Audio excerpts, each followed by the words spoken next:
Buongiorno, sono Stefano Ristelli dell'Ufficio Comunicazione dell'Azienda Sanitaria numero 3 Alto Friuli, Collinare, Medio Friuli. Io sono Roberta Colli, che sono una collaboratrice a progetto nell'Ufficio Relazioni, Comunicazione e Fundraising dell'azienda.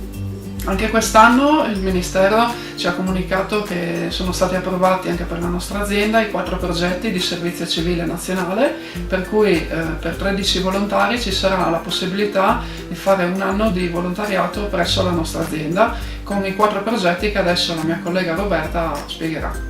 I 4 progetti attivi sono Portare la salute più vicino al cittadino, che è un progetto che si occupa di comunicazione sociale e verrà effettuato qui a Gemona del Friuli. Il progetto Accoglienza e accompagnamento nei percorsi di salute, che verrà effettuato nelle strutture di Gemona e Tolmezzo.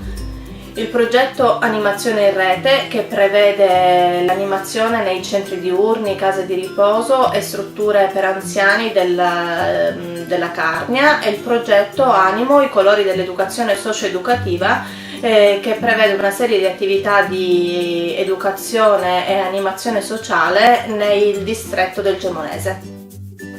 Per qualsiasi informazione potete chiamarci al numero di telefono 0432 989 418 oppure mandare un'email all'indirizzo che vedete in sovraimpressione. Vi aspettiamo. A presto!